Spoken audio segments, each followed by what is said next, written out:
하나님은 당신을 영화롭게 하고 즐기는 방법을 지도하기 위해 우리에게 어떠한 규범을 주셨습니까? 라는 거예요.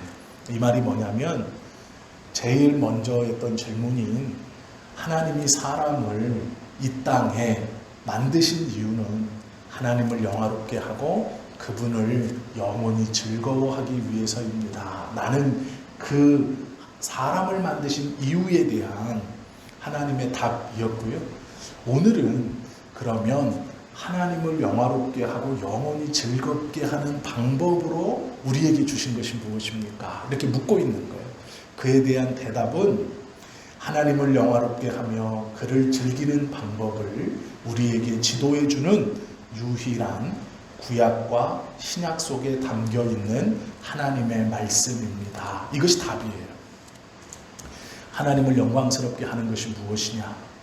하나님을 영원히 즐겁게 하는 것이 무엇이냐? 하나님을 누리는 것이 무엇이냐? 그것은 구약과 신약 속에 담겨있는 하나님의 말씀으로만 그렇게 할 수 있다. 우리에게 이렇게 가르쳐주고 있습니다. 그 하나님의 말씀이 성경인 것이죠.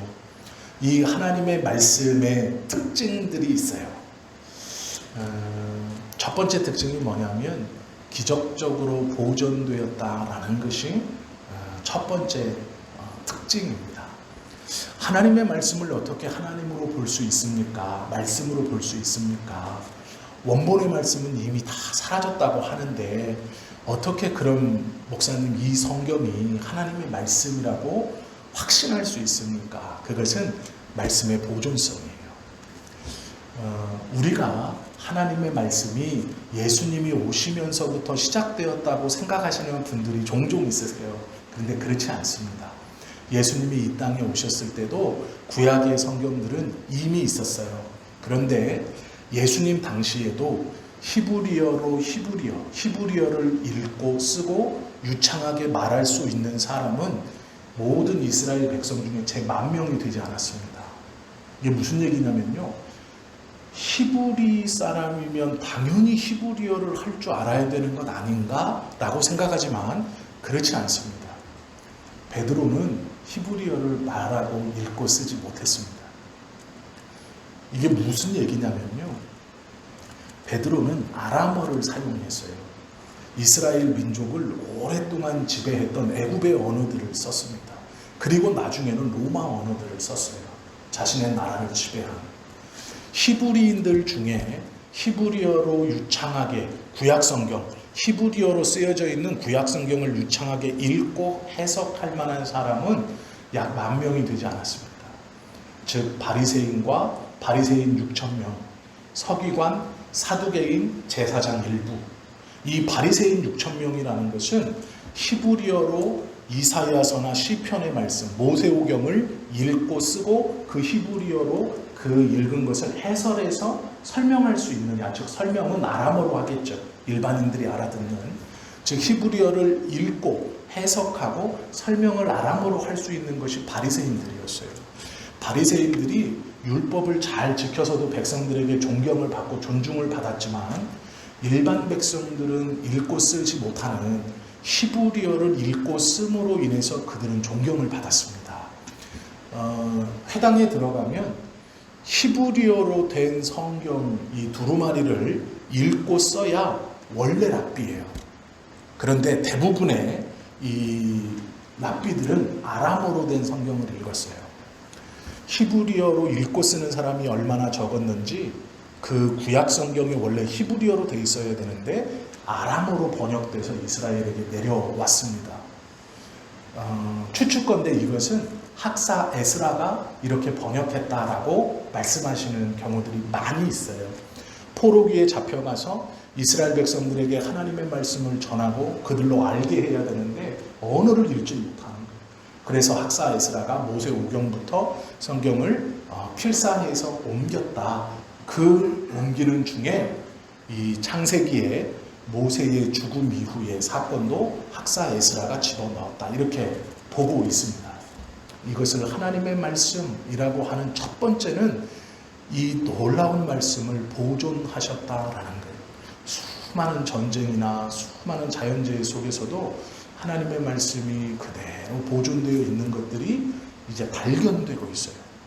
70인역이 그러고 이 사회사본이 그렇고 쿰난사본이 그렇고 중간에 분명히 바꿨을 것이다 이런 말들이 많았거든요. 사람에 맞게 이걸 설명을 바꿨을 것이다. 근데 그렇지 않다는 것이 성경이 발견되면서 증명되고 있어서 더 이상 이것 가지고는 시비하지 않아요.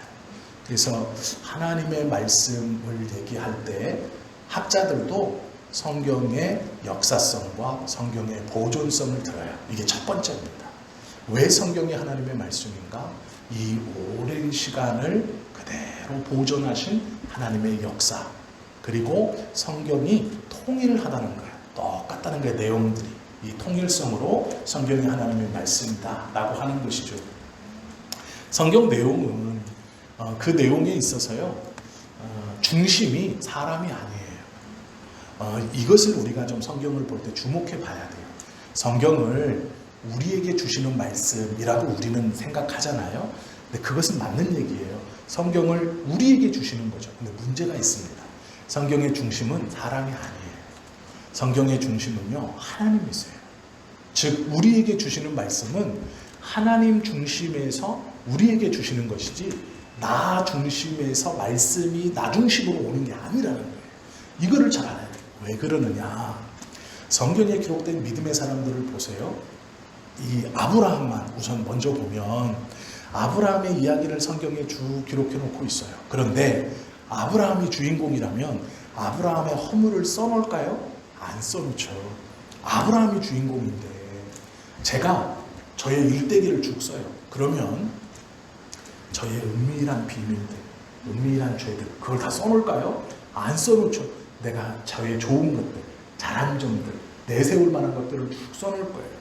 근데 성경을 보면 아브라함에 대해서 기술해 놓는데 아브라함의 허점들을 거기다 다 기록해놔요. 가감없이.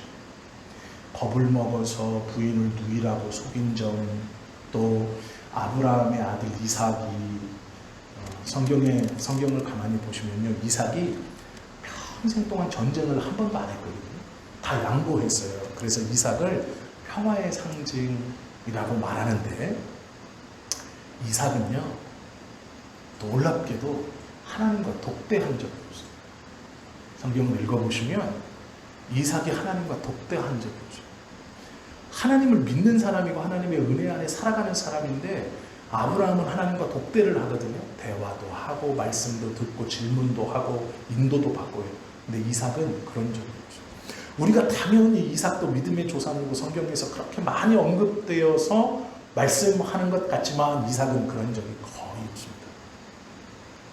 그리고 문제는 뭐냐면 성경학자들은 이삭을 지능이 조금 떨어지는 사람으로 봐요.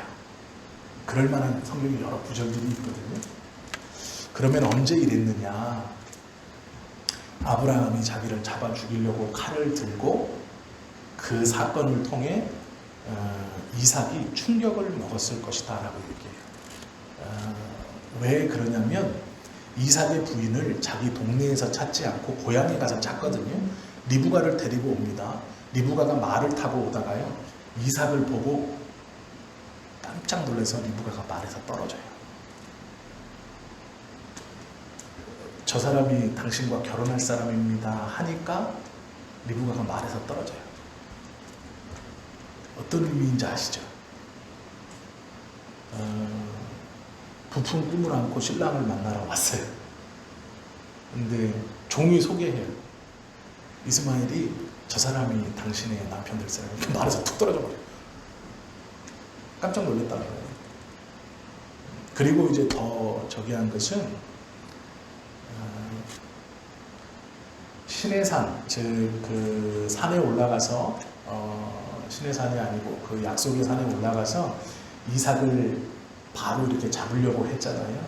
그 사건 이후로 아브라함과 사라가 별거를 해요. 그 사건 이후로. 그러니까 사라는 배신감을 느낀 거예요. 아브라함이요, 그 얘기를 듣고 나서 아무한테도 말 안 하고 그날 새벽에 그러니까 나귀에다가 나무찜 싣고 종 데리고 이삭 데리고 가거든요. 그러니까 사라는 나중에 그걸 한 거예요. 그리고 그 뒤로 별거를 합니다. 같이 살지 않아요. 목사님 모르잖아요. 알 수 있죠. 성경에 보면 사라가 죽었을 때 아브라함이요, 그 죽었다는 소식을 듣고 3일을 달려가요. 3일 길을 사라에게 가요. 떨어져 있었다는 얘기예요. 3일 정도. 그러니까 사라가 그 뒤로 아브라함을 안 봐요. 그것이 이제 충격이었고, 이런 허물들이 성경에 다 기록되어 있어요. 그런데 목회자들이 덕이 안 되니까 얘기를 안 하는 것뿐이에요. 별로 중요하지 않아요. 그런데 그런 노골적인 이야기들이 성경에는 다 기록되어져 있어요. 다윗도 마찬가지죠. 다윗이 얼마나 죄를 저지르고, 그것도 몇 번씩 반복해서 죄를 저지르고 그 죄를 덮기 위해서 무슨 짓을 했는지까지도 성경은 자세하게 기록해 놓고 있어요. 즉 사람이 주인공이었다면 그 허물들을 감췄을 거예요. 아니면 작게 이야기했을 거예요.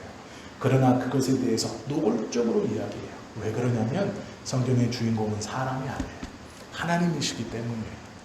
성경의 주인공은 하나님이시기 때문에 사람에 대해서 그의 모든 잘한 점과 그의 모든 악한 점을 가감없이 다 기록해 놓고 있어요. 그리고 그를 뭐라고 부르냐면 믿음의 사람이라고 불러요.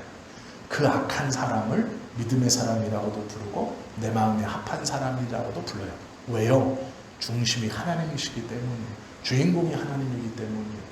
이 사람들이 주인공이 아니에요. 성경이 이것을 보면 하나님께서 왜 이것을 성경이라고 말씀하셨는가? 사람이 중심의 책이 아니기 때문이에요. 그 안에 기록된 모든 것들은 사람이 어떻고 그거 중요하지 않아요. 사람은 있는 그대로 기술해놔요. 사람의 사건과 이야기들, 그의 심리 상태까지도 가감없이 그대로 기록해 놓습니다. 그런데 놀라운 것은 이렇게 그대로 기록되어진 이 사람을 하나님이 내 마음이 합하다, 내 백성이다, 내가 선택했다 말씀해 주십니다. 그러기에 성경의 주인공은 사람이 아니고 하나님이십니다.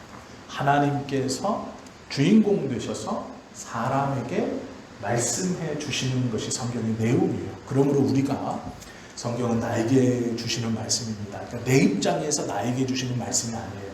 하나님에게서 나에게 주시는 말씀이다 라는 거예요. 이 공평한 기록 태도를 보면 성경이 사람의 어떠함으로 사람을 높이기 위해서 모세를 의인화시키고 아브라함을 의인화시키고 다윗을 의인화시키기 위해서 쓰지 않았다는 걸 알 수 있죠.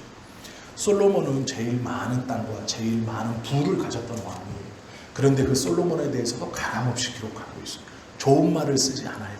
지혜를 얻기까지는 너무 좋았고 그 나라를 잘 다스렸지만 그의 솔로몬의 노년에 있어서 잘못한 것에 얼마나 신랄하게 비판하고 기록해 놨는데요. 다 기록해 놨어요. 앞에 하나님과 대화하고 1000번제를 드렸던 것이 무색할 만한 그 인생의 후반의 이야기를 그대로 기록해 놨어요. 어떠한 사람을 의인화시키거나 영웅화시키기 위해서 성경이 기록되어졌다? 그렇지 않다는 거예요. 어떤 사람을 우리에게 본보게 하기 위해서 기록되어졌다? 그렇지 않아요. 하나님이 누구인가를 알게 하시기 위해서 성경이 기록되어졌다라는 것이죠. 그래서 이 성경은요, 어떠한 사람을 본보는 것이 아니고 하나님께서 그 죄인을 대하시는 것을 기록해 놓은 것이기 때문에 우리 모두가 나에게 주시는 말씀으로 받을 만하다라는 거예요. 왜 그러냐면 가감없이 기록되어져 있는 이 죄인들을 하나님이 사랑한다 라고 말씀하셨듯이 숨길 수 없는, 숨기지 않는 우리의 모습 그대로를 하나님이 여전히 당신의 백성으로 사랑하신다 라고 확접하시는 것이 성경의 말씀입니다. 그러기에 우리는 하나님의 말씀인 성경을 내 입장에서 나에게 주시는 말씀이 아니라 이러한 죄인들을 사랑하신 하나님께서 나 또한 동일하게 사랑하신다고 말씀하시는구나 라는 확증을 얻을 수 있는 책이 성경이에요.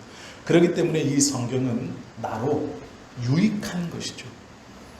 이 땅에서의 삶도 유익하고 저 삶에서도 유익한 유일한 책인 거예요. 그래서 이것이 하나님의 말씀의 권위를 갖는 것이죠. 모세나 엘리야나 예수님에 대한 기적이 성경에는 많이 쓰여져 있습니다. 사람의 힘으로 도저히 행하거나 흉내낼 수 없는 이적과 기적들이 기록되어져 있죠. 근데 그것이 허무맹랑한 이야기가 아니라 그때 당시의 배경이나 상황이나 또 그렇게 이적이 일어날 수 있는 이유들, 여건들을 자세하게 기록해 놓았어요. 그래서 이 성경에 일어난 기적과 이적들은 하나님께서 합리적이고 상식적으로 행하시는 창조자의 능력을 죄로 인해서 그것들을 행할 수 없고 상상할 수 없고 그것들을 이루어낼 수 없는 죄인들을 통해 죄인들을 위해 이루어 가시는 하나님의 역사와 하나님의 기적과 이적들을 기록해 놓은 책이에요. 그래서 우리는 이 성경의 말씀을 읽으면서 나에게도 동일하게 내가 생각할 수 없고 이루어낼 수 없는 이적과 기적들을 나를 위해서 나를 통해서 이루시는 하나님의 능력을 기대할 수 있기 때문에 이 성경은 우리에게 유익이 되는 것이죠. 에베소서 2장 20절 말씀에 보면 사도들과 선지자들의 터 위에 세웠다라고 말해요.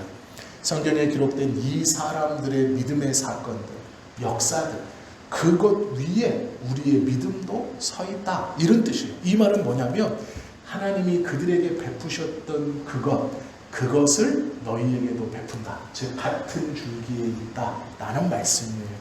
그러기에 성경의 말씀을 우리가 믿고 이 말씀의 능력을 붙들면 그 사람들에게 이루어 주셨던 그 이적과 기적이 우리에게도 동일하게 일어난다라는 말씀인 거예요. 그렇기 때문에 이 성경의 말씀을 신뢰할 수 있는 것이죠.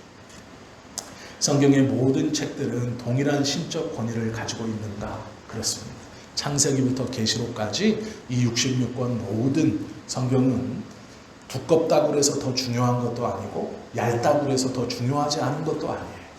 창세기에서부터 계시록까지 모든 성경은 정경으로 우리에게 동일한 하나님의 말씀으로 역사하시고 받아들여지는 것이죠.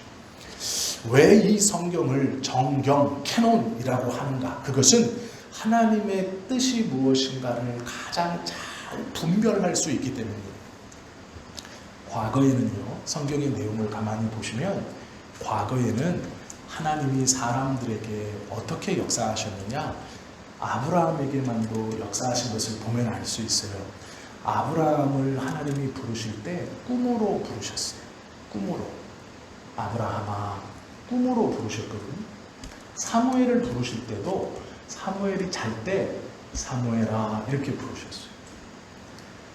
예전 하나님께서 당신의 백성들을 부르시고 하나님의 뜻을 알게 하시고 들려주시는 방법이 뭐였냐면 꿈, 환상 이런 것이었어요. 그러면 우리가 부지불식간에 꿈으로 환상으로 하나님의 말씀을 듣고 그 뜻을 깨달으면 우리 생각에 너무 좋을 것 같죠? 너무 좋을 것 같아요. 나도 한번 꿈에 하나님이 나타나가지고 누구야 이렇게 해라 그러면 저는 정말 평생 그렇게 할 수 있을 것 같습니다. 이렇게 저희는 생각해요. 그래서 하나님 나에게도 꿈에 한 번만 나타나주세요. 음성을 한 번만 들려주세요. 환상을 한 번만 보여주세요. 이렇게 기도하잖아요. 그런데 이것이 옛적의 사람들이 하나님의 뜻을 알던 방법들이에요. 꿈이나 환상. 성경은 분명히 그렇게 기록하고 있어요. 그런데 놀라운 것은 지금은요, 하나님의 말씀으로 보다 더 분명하게 하나님의 뜻을 우리에게 보여주신다라는 거예요. 환상으로 보여주셨을 때 문제가 있어요. 사무엘을 보면 알아요.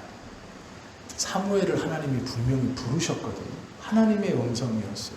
사무엘아. 그런데 사무엘이 누구한테 갑니까? 엘리한테 가요. 부르셨습니까? 하나님의 음성을 들었는데 엘리한테 뛰어가요. 분별하지 못하는 거예요. 하나님의 음성이거든요. 사무엘아, 엘리한테 가서 부르셨습니까? 아니다. 가서 자라. 예. 사무엘아, 또 엘리한테 가요. 분별하지 못해요. 우리에게 하나님의 음성이 들려지거나 하나님의 환상이 보여지거나 하나님의 어떠함이 우리에게 보여지고 들려질 때 대부분의 사람들은 그걸 분별하지 못합니다. 들어보지 못했고 준비되지 않았기 때문에 분별할 수 없어요. 그래서 우리가 하나님에게 하나님 나에게 환상으로도 꿈으로도 보여주십시오 라고 해도 어쩌면 그 기도가 응답되었을지도 몰라요. 벌써 우리의 꿈속에. 그런데 우리가 기억하지 못하는, 분별하지 못할 수 있다는 거예요. 예전 선지자들은, 사무엘이 어떤 선지자입니까? 마지막 사사이자 선지자예요. 마지막 사사이자 선지자. 2명의 왕을 기름 부어 세운 사람이에요. 그가 가는 모든 곳에 하나님의 이적과 기적이 나타났던 사람이에요. 왕을 꾸짖어 그 왕위를 폐한다는 말을 하는 사람이에요. 놀라운 사람이죠. 그런데 그 사람이 하나님의 말씀을, 음성을 듣고도 구별해내지 못해요. 만약에 그때 엘리가 없었으면요. 엘리에게 갔는데 마침 잘 왔다, 물이나 한 잔 떠와라 이러면 어떡할 거예요? 엘리에게 조르륵 달려갔는데 그래 잘 왔다 하고 했으면 이건 하나님의 음성이 아닌 거예요. 엘리가 부른 거지. 그러나 엘리가 말하잖아요. 나는 안 불렀는데 이상하다. 하나님께서 혹 너를 부르실 수 있으니 그 음성이 들리거든 제가 여기 있습니다라고 대답해 보아라 이렇게 말해요. 환상이 보여지고 음성이 들려주면 우리는 감격하고 우리가 그것을 정말이다 이럴 것 같지만 아니에요. 대부분의 성도들은 눈치채지 못하거나 그것이 주님의 음성인지 모를 경우가 더 많다는 거예요. 우리에게 성경이 있음이 감사해야 되는 이유는 뭐냐면 분명하게 하나님의 뜻을 알게 하신다는 거예요. 그렇게 내가 준비되었을 때, 내가 민감했을 때 눈치채는 하나님의 음성이나 환상이 아니에요. 어떤 환상을 보고도 이게 뭔지를 몰라서 뭐지? 개꿈인가? 그런 게 아니라는 거예요. 하나님의 말씀은 우리로 분명히 하나님의 뜻을 깨닫게 해주시는 기록되어진 하나님의 말씀입니다. 그러기에 우리에게 성경이 있음은 유익이죠. 우리에게 구약과 신약을 주심은 하나님께서 우리에게 두 우물을 주신 것과 같아요. 구약과 신약은 우리에게 허락하신 두 우물이에요. 우물은 하나만 있어도 되는 거예요. 그러나 2개를 주셨다는 건 부족하지 않게 주신, 불안하지 않게 주셨다는, 완벽하게 주셨다는 거거든요. 이 구약과 신약에서 드러나 있는 하나님의 말씀들을 우리가 붙들고 믿음으로 이 구약과 신약에서 흘러나오는 그 생수의 물을 마음껏 마셔야 합니다. 보다 확실하고 보다 분명한 이것이 우리가 붙들고 있는 성경인 것이죠. 요한계시록 22장 18절 말씀이 있어요. 만일 누구든지 이것들 외에 더하면 하나님이 이 책에 기록된 재앙들을 그에게 더하실 것이다. 성경을 넣고 성경을 빼고 하면 안 된다라는 것이죠. 그러면 성경을 이렇게 우리에게 주신 목적이 있어요. 너무도 간단합니다. 요한복음 20장 31절이에요. 오직, 여기서 보세요. 오직 이렇게 말하고 있어요. 오직. 성경을 기록하면 오직이라는 말이에요. 오직 이거 하나 때문이에요. 오직 이것을 기록하면 너희로 예수께서 하나님의 아들 그리스도이심을 믿게 하려 함이요 또 너희로 믿고 그 이름을 힘입어 생명을 얻게 하려 함이니라 라고 말씀하죠. 성경을 기록하면 딱 하나의 이유가 있습니다.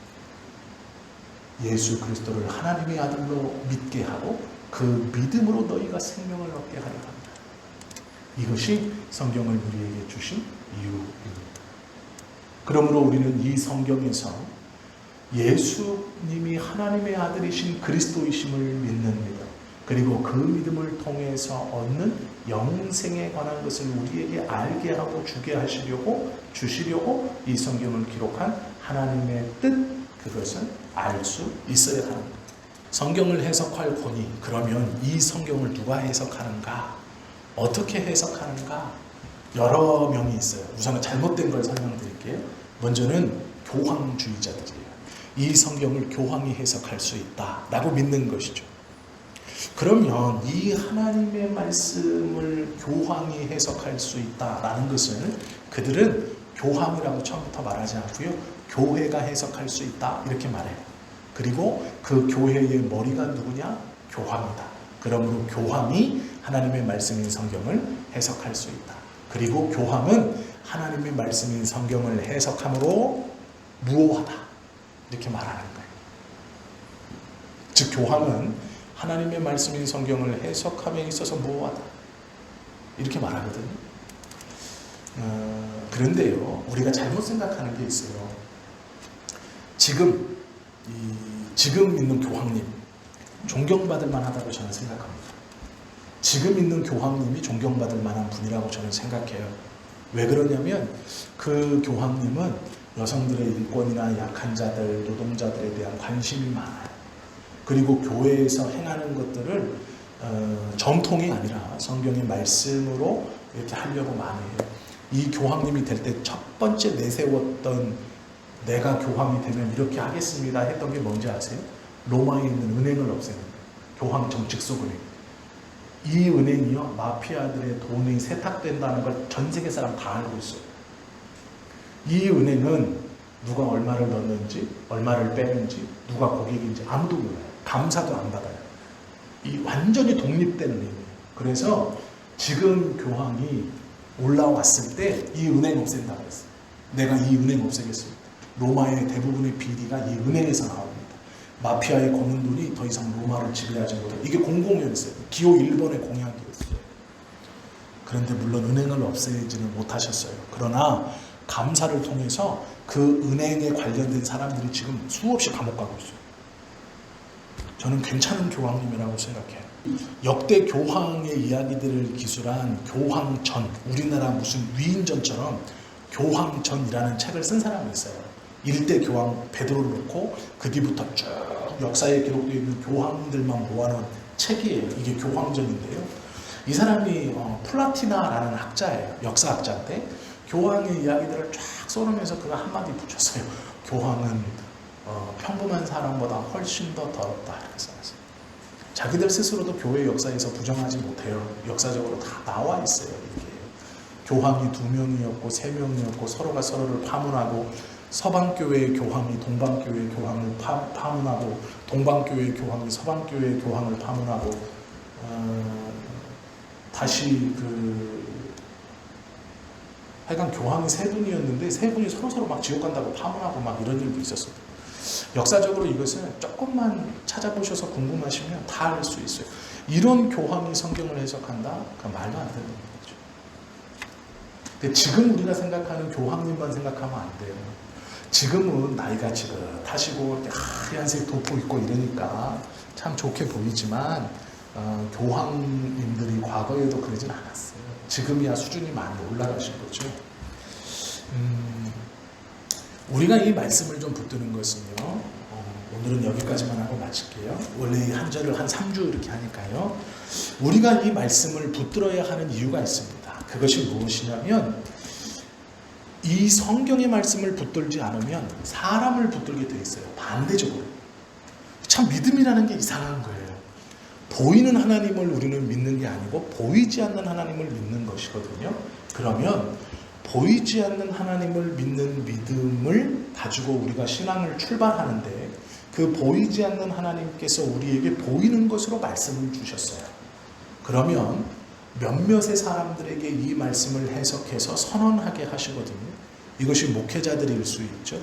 그런데 우리가 보이지 않는 하나님을 믿는다라는 것은 보이지 않는 하나님의 말씀, 즉 이 성경을 믿음의 근거로 삼아야 함에도 불구하고 이 말씀을 해석하는 해석자들을 믿음의 근거로 삼을 때가 많이 있다. 이것은 정말로 위험한 거예요. 왜 그러냐면 목사들을 스피커라고 불러요. 스피커.